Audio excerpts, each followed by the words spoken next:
Good afternoon, everyone. My name is Greg Gilligan. I'm the Communications Director at RVA 757 Connects. Thank you for joining us and welcome to the latest edition of the RVA 757 Connects Virtual Innovation Spotlight webinar series. We've got a very exciting program this afternoon about DE-CIX, which is one of the world's largest and most influential internet exchange operators that has an internet exchange here in the Richmond region. So let me, let me go through briefly our agenda today. We're gonna have a word from our sponsor. I'll give you an update on what's going on RVA 757 Connects, specifically the Global Internet Hub. Then we'll tackle today's topics. We'll leave some time in the very end for questions and answers. And then we will also tell you about what's coming up next. So a couple important information, just to let you know, we are recording this session and we post all of our Innovation Spotlight recordings on our website so you can view them afterwards. And also, if you have questions, I'll remind you about this later as well, but there's a chat function. Just go ahead and put your questions in the chat function, and then there'll be a point in the end of the program for Q&As. So RVA 757 Connects is a nonprofit organization, so we rely on donations and support from a variety of organizations. One of our key supporters is the Hampton Roads Alliance and the Hampton Roads Executive Roundtable. Here today to tell us more about what's happening at the Roundtable and the Alliance and how they work together is Nancy Gurdon, who is the president and CEO of the Hampton Roads Executive Roundtable. Nancy's a member of our RVA 757 Connects board of directors, and she's also on our executive committee. And she is as I said, she's the president and CEO of the Hampton Roads Executive Roundtable. She served as president and CEO of Reinvent Hampton Roads before that organization merged with the Hampton Roads Business Roundtable to form the Hampton Roads Executive Roundtable earlier this year. So Nancy, I will turn it over to you.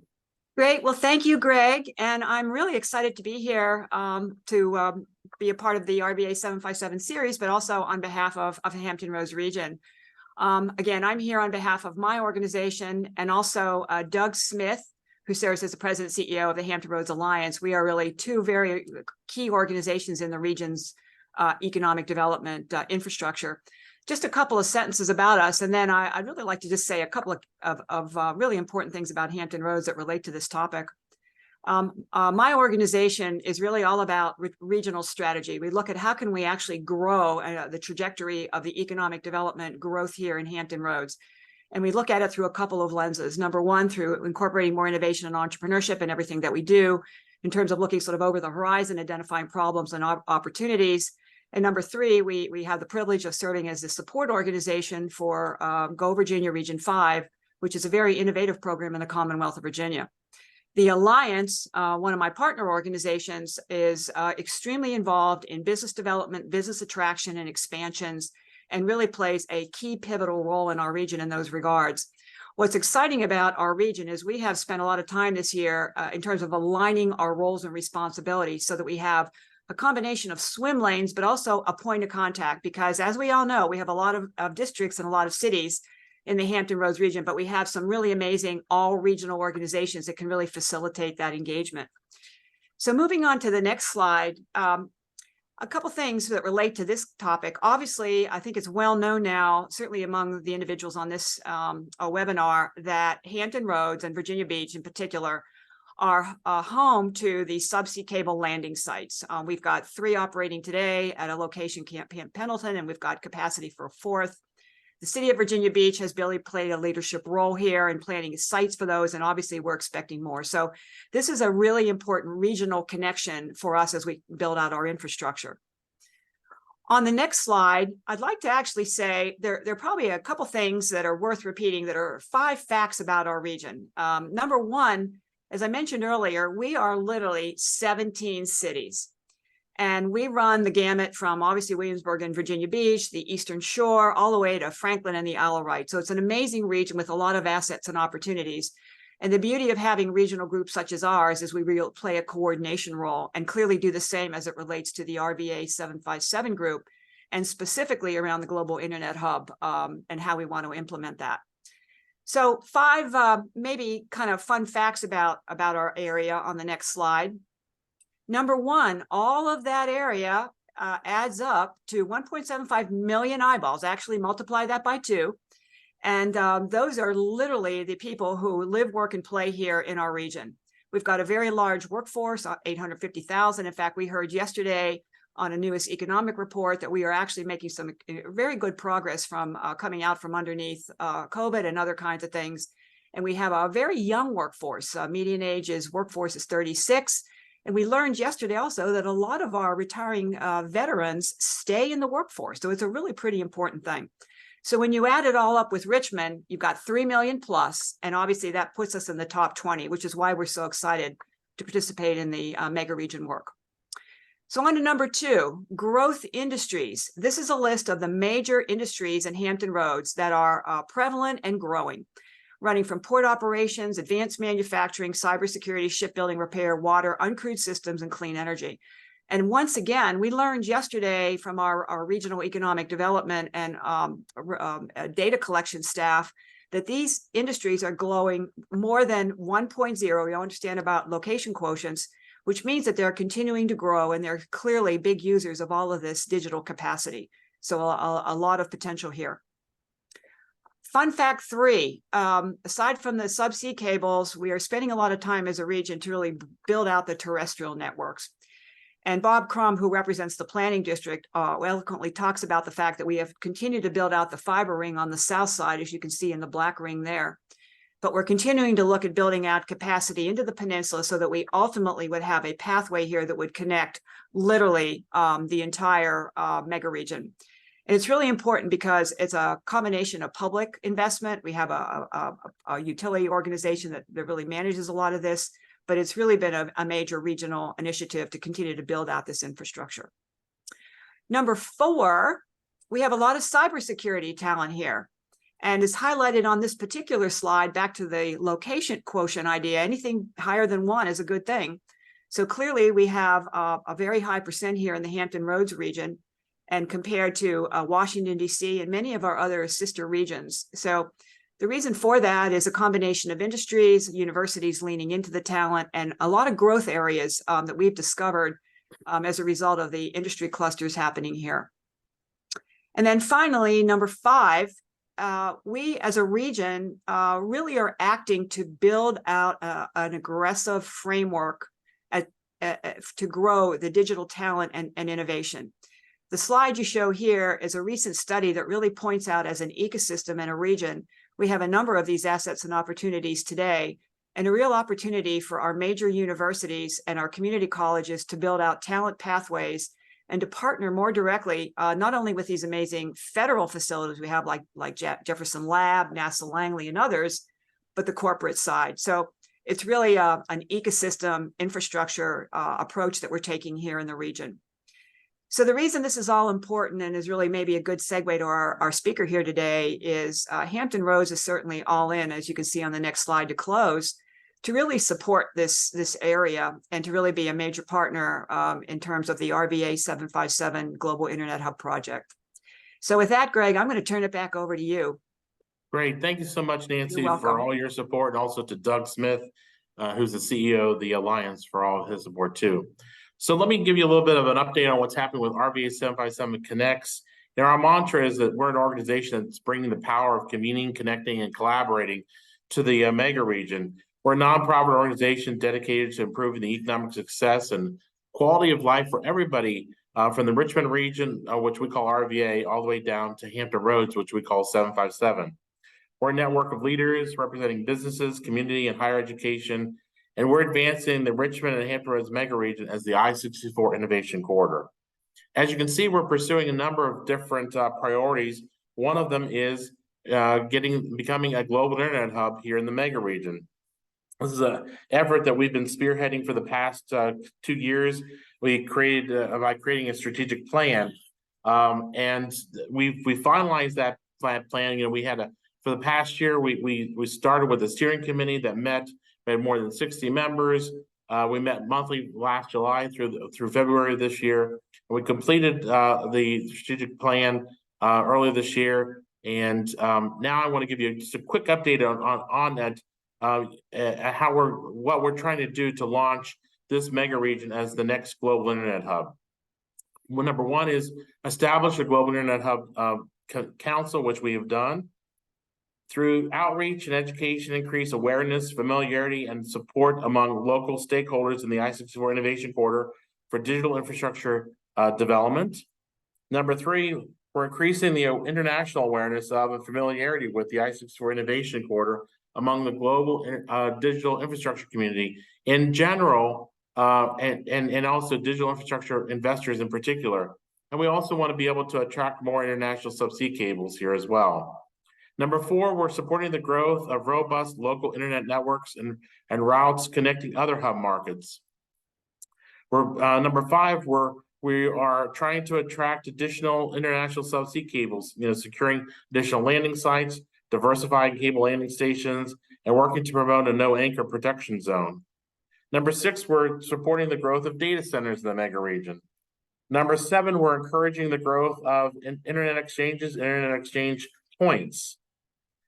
Number eight, we're exploring the potential of an I-64 Innovation Corridor network ring from Hampton Roads all the way to Richmond. And we also are supporting the completion of the 757 fiber ring and looking and helping the Richmond region explore the need for a local ring as well. Number nine, we're promoting Dominion Energy's ability to provide reliable and inexpensive power, establish a proactive collaboration between local governments and Dominion to remove potential obstacles to data center development. And number 10, we're providing a growing and also wanting to advance growing tech savvy workforce, including providing digital equity. So what we have found is that the world's next global internet hub isn't just a city, but rather the mega region that extends from the Richmond region to Hampton Roads. This is a 4 feet by 3 feet map and explains visually how the I-64 Innovation Corridor becomes a global internet hub by combining the digital assets of both the Richmond region and Hampton Roads. There's an established list of core characteristics of what makes a global internet hub. And when you view the Richmond area and the Hampton Roads regions together, we have these core components. Go to our website homepage and you'll be able to click on the map to get a better idea of the digital assets, as you can see there. And if you want to get a copy of the map, we'll email you. You email me and we can mail you an actual copy. You can also read an article in Virginia Business Magazine about the Global Internet Strategic Plan that was discussed during last week's conversion event. You can also read the full plan and the executive summary on our websites.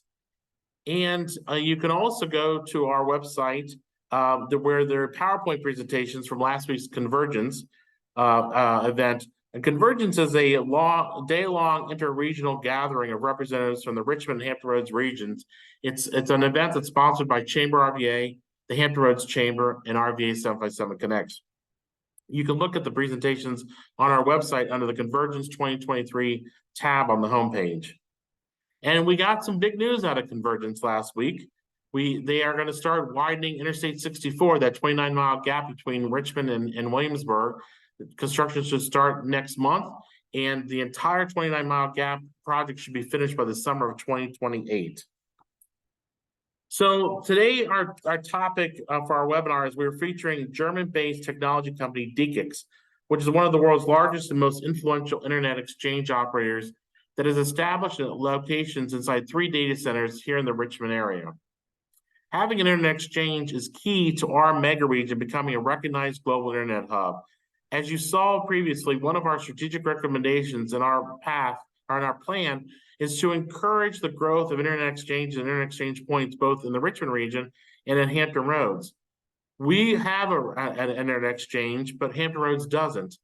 And so we're lucky that we have DE-CIX as our internet exchange here in the Richmond region. DE-CIX operates 40 plus of these IXPs around the world, including only 5 US markets: New York, Dallas, Chicago, Phoenix, and Richmond.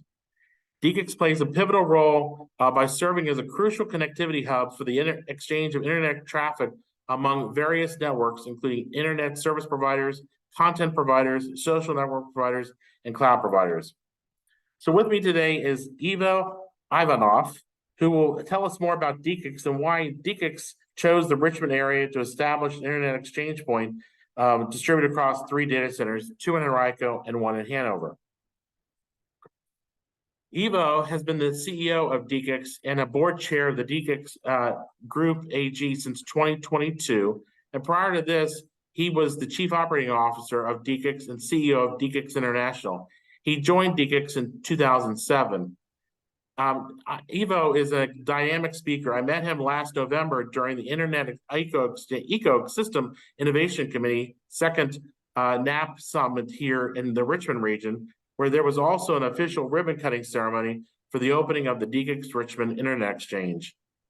Also with us today is Scott Brown. Scott's the owner of the Pixel Factory Data Center in Hanover County. And the DE-CIX Richmond Internet Exchange is accessible from the Pixel Factory Data Center. And Scott will talk a little bit later. So now let me turn the program over to Ivo. But just a reminder, if you have any questions, please use the chat function in the Zoom to be able to ask questions. So Ivo, welcome and thank you for joining us. You're on the call from Germany, which is where you're based. We really appreciate it. Oh, thank you so much. Thanks for having me here. Thanks for hosting this great topic today. It's essential for economic growth. Thank you, RVA 757, and to all the guys on that webinar. It's absolutely right what Nancy, you told us about, and what Greg, you elaborated on as well. And I want to show you how it works in practice, and DE-CIX has done this. What exactly? Building global internet hubs, and I will tell you what do we have in mind with our presence in Richmond, how we want to support the Richmond area, or I would say this mega region, to become the next internet global hub, and what would be the great advantages to all the different industry segments and areas hosted in this great region. Next slide, please. Before I get there, I want to share a couple of numbers about DE-CIX so you get the right impression of the organization. We have it born with a commercial internet, so to say, in 1995. So we have been out there for 28 plus years now, and you see 250 plus great employees around the globe. They perform great interconnection services. We do have, as you, Greg, rightly mentioned, around 50 plus exchanges around the globe on 4.5 continents, and the US present with 5 mega platforms already. There are 5 cloud service providers present on our cloud internet exchange, available in the US, available in Richmond. And what I'm proud of, 35 nationalities are present in our teams, in our different teams, and more than 35% of those are women, which is for our type of industry not self-explaining, and very proud of this. Next slide, please. Internet exchange. Some of the guests in the audience probably might not have the right understanding about what an internet exchange does, or what an internet exchange and cloud exchange does, like DE-CIX. So therefore, next click, please. I want to be very high level here. If you can imagine, traffic on the internet needs to flow somehow and reach to the users, reach out to the users, content traffic, video traffic, cloud connectivity traffic, different applications. Now, if you can imagine, if all these different type of networks, the networks on the A side who send out the content requested, and those on the B side who want to receive that content, the internet access networks to serve their users in their offices and homes, if they need to interconnect bilaterally, we all know what this will lead to: a big mass. As you can see, there are just 10 or 11 different networks, and you already see what kind of complex picture this results into. Now, one click more, this explains the beauty of an internet exchange, creating the simplicity of aggregating point, creating one-to-many connection, which is extremely secure, because in the direct one, and reduces a lot the complexity. Next click, please. And this is what we do on all the different markets. For whom? Of course, for the users at the end of the day, but the users are served by network operators, and we have all of them connected. More than 3,400 networks are connected to the different DE-CIX platforms around the globe. What type of networks? As I briefly touched on, all the different types. Start with the internet service providers, those guys who deliver internet access and services to individuals and corporates. Let's go further with the global backbone carrier and IP transit providers delivering a regional and global backbone internet services and network operation services. Move ahead with the content delivery networks, those guys who provide services to content operators, and of course the content and application providers, the Googles, the Facebooks, the Netflix, you name them, all the guys who deliver content as their product. And last but not least, cloud providers, cloud service providers, hyperscalers, but also industry segment focused cloud service providers. As cloudification today is everything, we want to have them on the platform as well. Enterprises and institutions. And this is what I want to focus on. Nancy mentioned or showed us a lot of logos being present in this mega region. And we saw great logos of great organizations, Fortune 100 companies. Now they started connecting to internet exchanges. For what? I will show you just in a couple of minutes. I have perfect real business life examples here. In a summary, next click please. This is what DE-CIX stands for today. All these markets across the planet, the markets in the US and the Central America have added Mexico recently. One click more, this results into the largest interconnection ecosystem on the planet, which is entirely data center neutral and carrier neutral. DE-CIX doesn't operate data centers.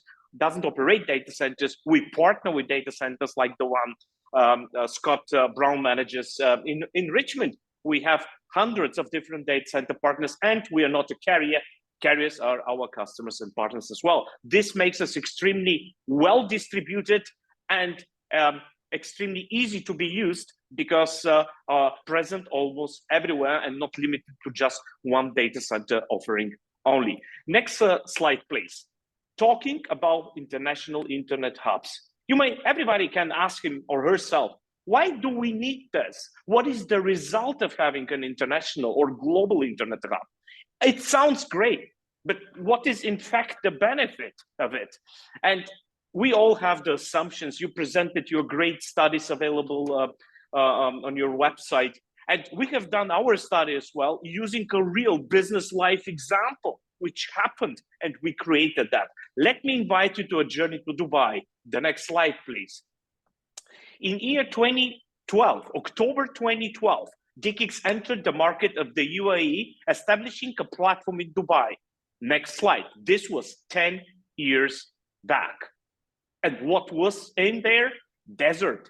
But not only desert, as we know it, sand, it was desert in terms of telecommunications. Almost no data centers, not big localization of service providers, etc. Now, what we decided to do, celebrating 10 years anniversary last year in November 2022, 10 years, we decided to create a real business life and internet industry infrastructure history, creating different KPIs on what an internet global hub stays for, collecting a lot of data on these KPIs from year 2012, and on the same KPIs in year 2022, 10 years later, to justify by numbers and facts what are the real benefits of having a truly established internet hub. And we have it. Next click, please. Today in Dubai, we run on the platform more than 100 connected ASNs with heading up to 1 terabit of local peak traffic, and all of the different type of local and international global networks are localized, already connected in Dubai for the entire region. Now back to the results of our study. Next click, please. On the next slides, you will see 2 numbers. The red one is situation 2012, and the white one is what was the result 10 years later. I'm just picking 3 different numbers here. The study consists of a lot of different others. So I will share with you the link so you can have a deeper look into. But let's look. Internet traffic routing. That means the localization of internet prefixes, of internet routes. 2012, 3%, almost nothing. The entire content, the entire world of applications required by businesses and users out of the Middle East were delivered out of Singapore, Frankfurt, London, New York, you name it. 10 years later, 90% already localized. Next click, please. We're talking about pricing now. It's about affordability. Affordability is extremely important to drive the usage of services, to drive digital transformation by any type of businesses disregarding their business model and size. In year 2012, we had $70 to $80 for a transit upstream on 1 megabit. 10 years later, less than $1. This leads to a boom of usage because users can afford it. Users can use it as much as they can. And if you now ask me, but probably some operators, they complained about this because they might have seen a cannibalization of their revenues out of transit because of this dramatic price drop. Nobody complained. They're all so happy because they got tons of business, which compensates by far potential losses because of the price drop. And next click, please. Last but not least, it's about quality of experience. It's about quality of digital life. Year 2012, latency to top 20 content, 200 milliseconds today. 200 milliseconds will not do the trick for any possible application.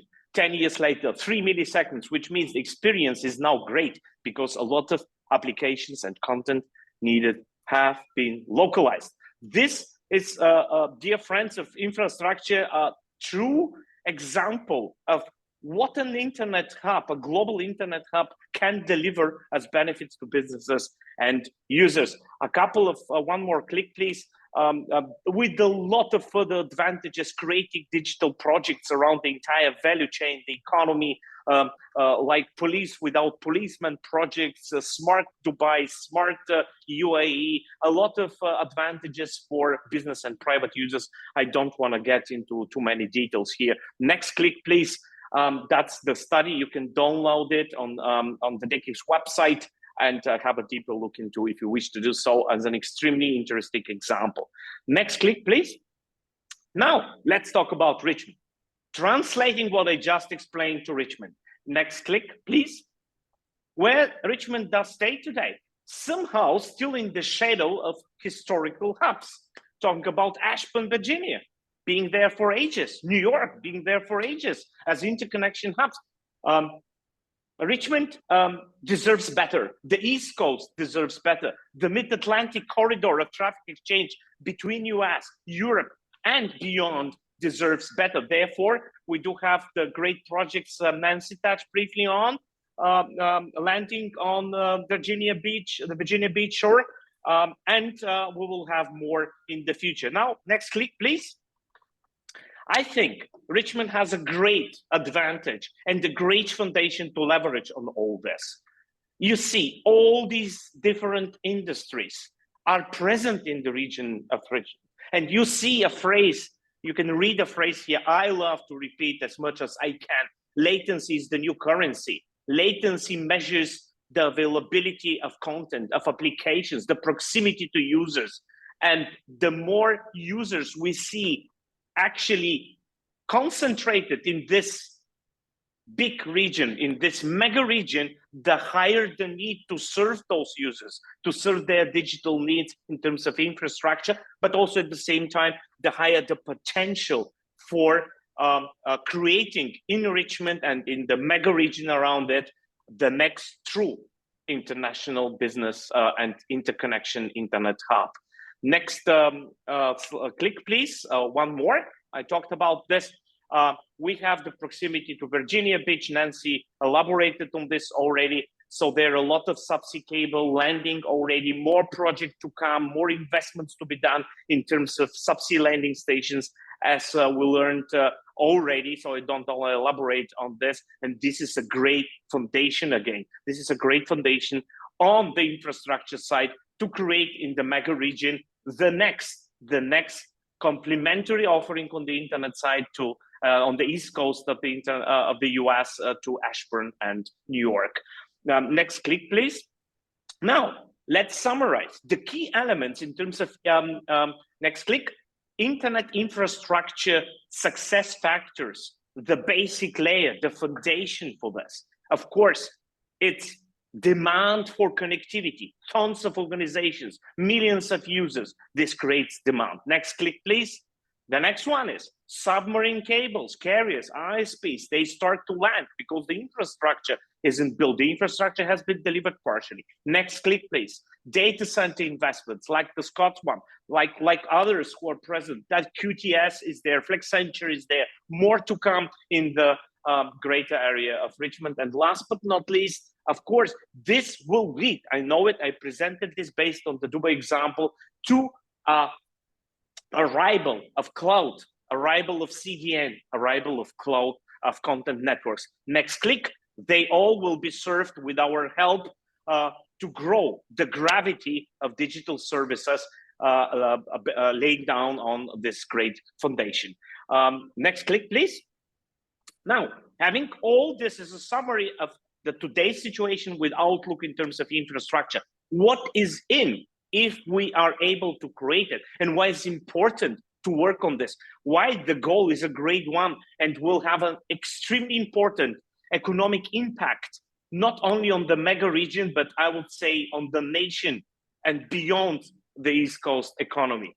One click more. And the next click is self-explaining. All the different industry segments Nancy mentioned, she presented different industry segments being here, are on my slide as well. This is not a surprise that digitalization is in all of these industry segments. Even the manufacturer of this pure offline pan has digital processes in terms of manufacturing, delivery chain, etc. Everybody is into digital transformation. For what? Because all these organizations, they want to serve their customers, their clients in the best way possible in the future. They want to grow their companies. They want to grow the value for their shareholders. And this means turning data, the data journey, into digital assets. How do you create digital assets? Next click, please. When you create digital assets for creating, of course, revenues, but also great products for your clients today and in the future, digitalizing the supply chain, digitalizing and your existing products and creating more for the future as a great quality to your customer base and the users in general. Next slide, please. But how do you do this as an organization? Of course, you need to manage your costs and risks to protect your brand reputation, productivity, to enable your cloud compute strategy and the continuity of services. Next click, please. All this, ladies and gentlemen, requires one thing. It's controllability of those digital assets. Again, digital assets to grow revenue, to reduce costs, manage, mitigate risk, and last but not least, to increase the quality for the user base and the customer base. Next click, please. And this is all about controllability of the data journey, control performance, control complexity, security, compliance. You cannot have a control as an organization disregarding of the type of business you stay for, its finance, its e-health, its logistics, manufacturing, if you do not manage controllability. Controllability can be managed if you get yourself involved in digital infrastructure. And this digital infrastructure needs to arrive and started to arrive and will be used and will create the foundation also for the economic growth I started talking about. Let's look into these three elements a bit more as a detailed analysis. The control performance first. One click more. Control performance is based on one example, one click more, I want to use from the mobility sector, from the car manufacturers. You see, the car today is a big computer. Is there tons of sensors and data involved in, with all the different fantastic applications you can imagine based on the data in and out of the car. But how this is related to infrastructure, to performance and control on that performance for a car manufacturer. One more click. The answer is hidden behind the type of data. 70% of the car data produced by the car or used by the car is type of data which can be down and offloaded when the car sleeps, at night or daytime when the car is in the parking garage. Let's have a look into the other 30%. Those are 20% car to cloud, 5% car to car, and another 5% car to environment. That means to the sensors on the street, etc. These 30%, they have something in common, and this one something is performance. We're talking about latency, because this is how we measure the performance. They're extremely latency sensitive. One click, Greg, please, one more. And this magic word, latency, the lowest latency possible, is behind all the applications we use today, disregarding if those are private or business applications. You see a lot of examples here from our private and business life. I don't want to repeat them explicitly. They have one thing in common, one more click. They're extremely latency sensitive. Translating the latency into milliseconds, you see, the more fancy we want to be, the lower the latency. 1 millisecond is needed for a true immersive internet, for the perfect connected car, which is driving without the need for driver's help. And for all the other applications, in a summary, we need better than 15 milliseconds, actually already today, less in the future. One more click, please. Now let's translate this to distance. This is in kilometers, but we can easily do the math on miles. It's around 50, 55, 60 miles is they stay for 1 millisecond. What does this tell us? One more click. We need to build infrastructure for the lives in the private lives usage of digital internet, digital solutions, and for the business usage as close as possible to where the users are. That means closer to the edge, the closest path possible. That means, in a summary, Ashburn cannot do the trick for the entire East Coast. The infrastructure and services, they need to arrive for all these businesses and for the millions of users on site in the mega region, Richmond, RVA 757. One more click, please. And this is the positioning of Richmond in terms of latency. It's fantastic. One more click. I want to display this. Richmond, within the radius of 15 milliseconds only, one more click, can serve a population of 175 million. Wow. This is the reach of 15 milliseconds if this is delivered out of Richmond, as addition to the numbers you, Greg, and you, Nancy, already shared with us about the population in the limelight of Richmond and the businesses headquartered and or at least present in the mega region. Beyond this, using the speed of light, Richmond will be able to serve 175 million. One more click, and what is this? This is amazing. This is almost I would say a half of the US population, if we want to say this so, right? And this will lead to a paradigm change, how traffic will flow also between US and Europe. One more click, please, and I will show you how this will happen. DE-CIX has this connectivity already provided, because all the sites we manage on the East Coast, including New York, but also the other locations like Chicago, Dallas, Phoenix, they are interconnected, and they are not interconnected in the US. They are also connected to the rest of the world, and especially Europe. So one more click, please. This will allow the Richmond region, through DE-CIX Richmond and all the other stakeholders engaged here, to become a gateway on the Mid-Atlantic corridor to Europe, saving a lot of latency, to become a gateway for South American traffic, and to become a true hotspot for all these millions and even billions of users from LATAM and Europe looking for the shortest path possible. You see, more than 2,200 ASNs are available in Richmond. With all this connectivity, this number will become even higher. And a lot of data centers in other regions are in this way remotely connected. One more click. Now, we are getting one more click, please, to control and complexity, just briefly. One more click, just to illustrate this. The summary of this slide tells us 90% of the businesses today, they have multi-cloud strategy. It's about how to manage this multi-cloud strategy, how to manage the usage of more than one cloud service providers in a very efficient, very secure way, very scalable way. And this is the way we want to do it. We want to create, with the Internet Exchange, with the Cloud Exchange present in Richmond, a great offering to those organizations. One more click. We offer a Cloud Exchange which creates interoperability of digital applications on the different cloud compute zones. One more click. We do this with the DE-CIX Cloud Exchange in Richmond, where a lot of cloud service providers suggest a VLAN or a cross-connect away. One more click on the platform with one access on the platform.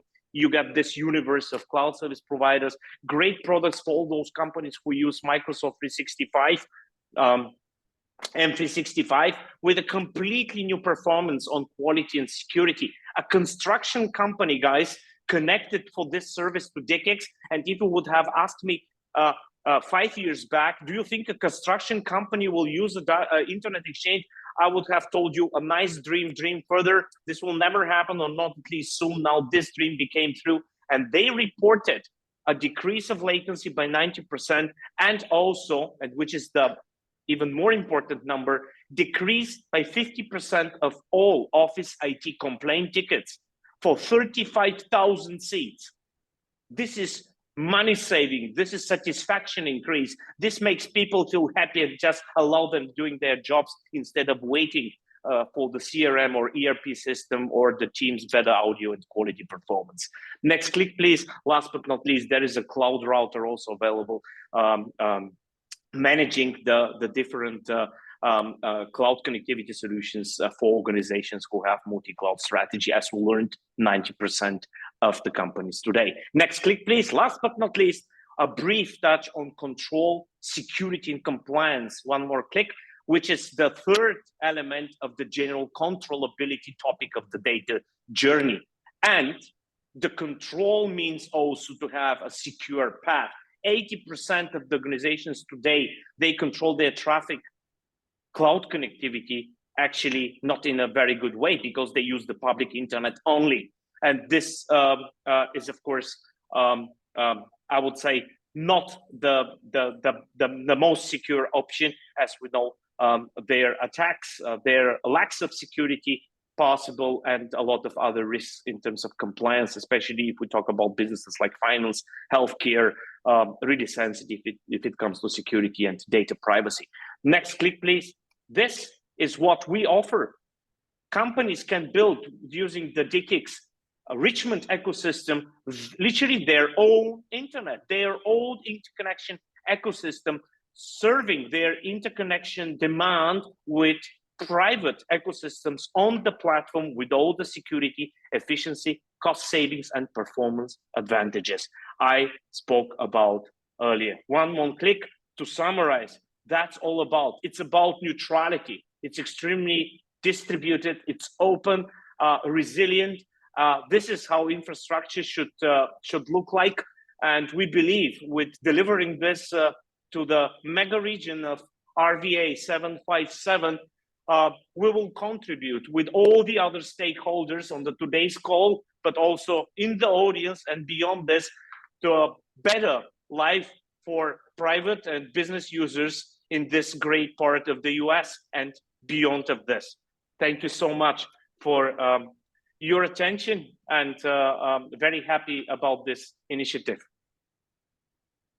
Wow, Ivo, that was awesome. I loved how you keep talking about how latency is the new currency. That's so very true in our ever evolving businesses. Before we go to questions, let me have Scott Brown. Scott, to talk about, you need to take yourself off of mute. Scott also, by the way, served on our Global Internet Hub Steering Committee. He was a huge force in helping us understand what was going on and what needs to happen. And so Scott, let me turn it over to you. Thank you, Greg. And also thank you, Eva. I- it, I'm excited and thrilled because I've been watching other parts of the world, other parts of the US that have all these elements coming together, the subsea cables, data center builds, fiber builds. And we aligned ourselves with DE-CIX several years back. We had started an exchange in Richmond, was started by a couple groups, and we passed the baton to DE-CIX because looking across the landscape, that was one of these single most best solutions to carry forward that ecosystem. And that ecosystem going forward. And when I'm finished this, I absolutely do not get a check from DE-CIX for what I say. I do not, there's no incentive other than monetarily. I can reduce my operating costs as a facility because of this ecosystem. We actually connect in Frankfurt, Chicago, New York, and Dallas and Richmond in the DE-CIX platform. Phoenix will probably be coming here in the near future. And the simple reason is it helps us operate at a lower cost for operations because, and I equate it to a food court or a buffet. They are neutral. They bring up the facilities where the food court or the buffet is at and where the people or the eyeballs can get to. And the more eyeballs that get to that platform, the more people, the content providers will put more on the buffet. And as that ecosystem continues to grow, the cost lower. I think I mentioned this at that event, Greg, last week about we really as a region have to lean in. And when I mean lean in, we have to make the steps to go forward to make this happen. Right now, with what's being built and under contract and constructing in this region's poised to take off. This region's also poised to miss that ramp because of not leaning in. And an ecosystem like DE-CIX, you have two parts to it: the content, which is the food on the buffet, and the eyeballs. One has to show up first, and then the other one will follow right behind. One of the lowest hanging fruits that I know right now is the universities. All those eyeballs showing up on that exchange would produce the content players because they want to be able to deploy in one location and be able to serve as many people as possible. That whole buffet food court premise. If those start to show up more and more, the content will come more and more and lower everybody's operating cost to get better connectivity, lower latency, and get that currency.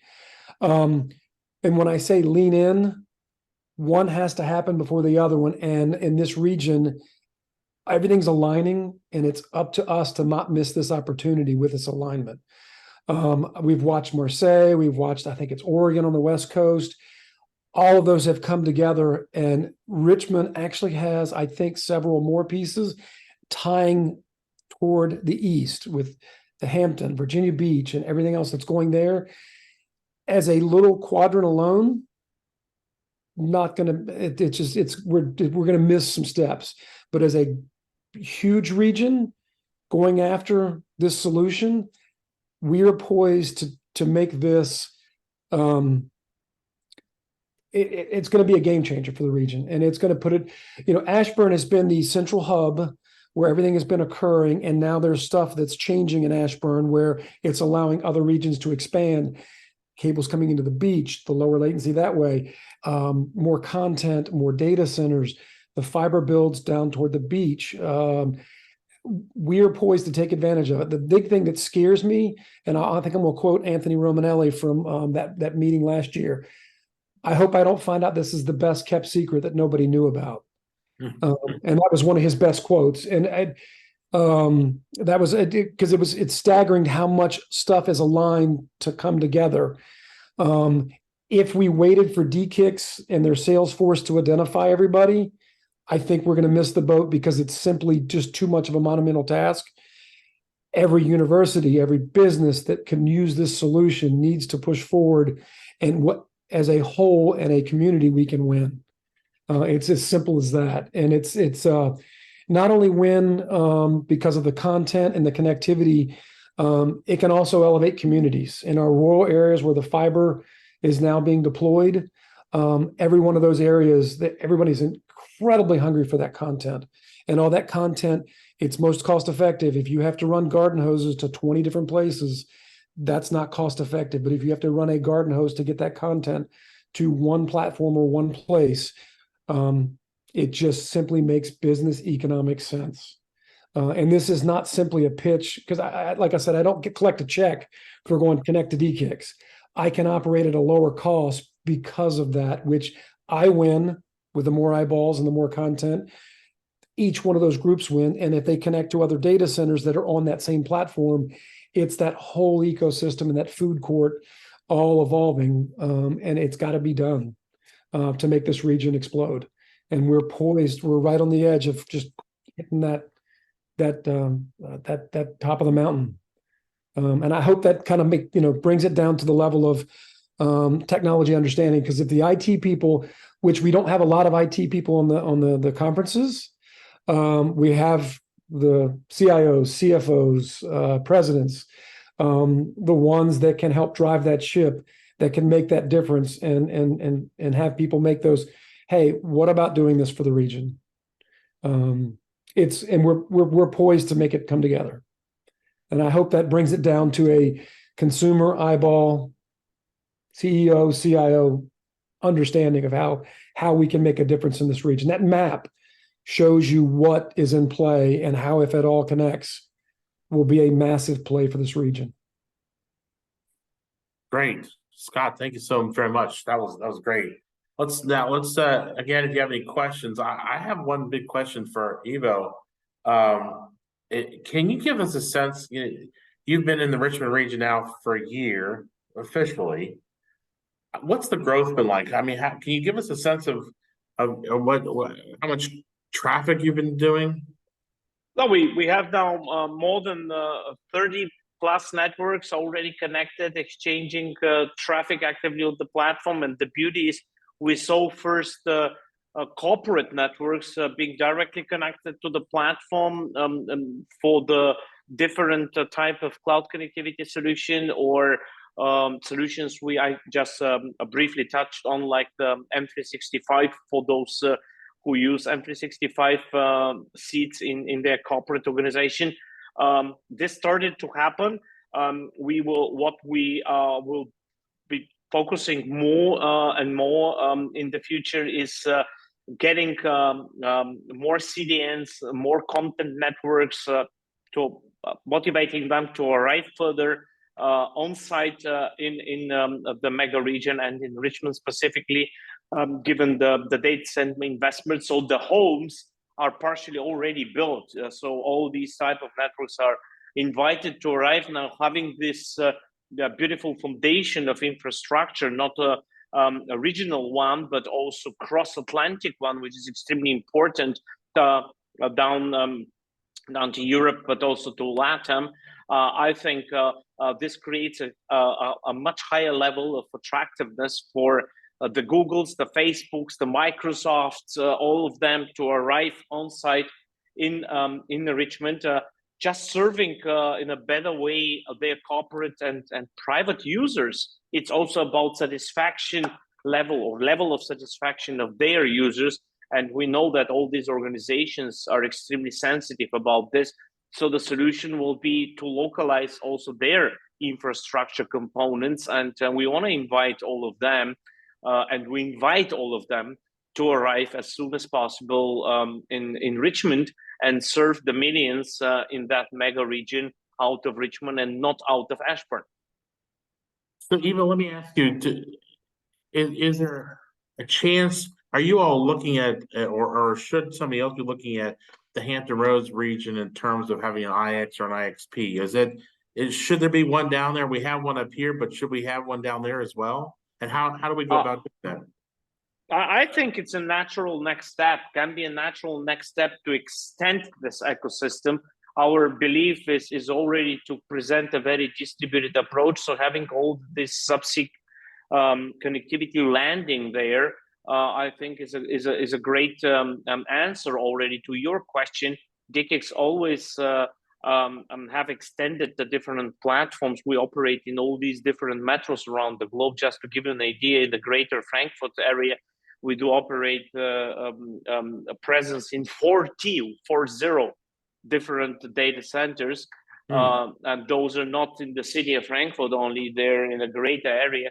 So translating this to your example, I think there is a need for extending the platform in terms of further presence, creating the ecosystem, which is extremely distributed and which makes it very attractive, as Scott described.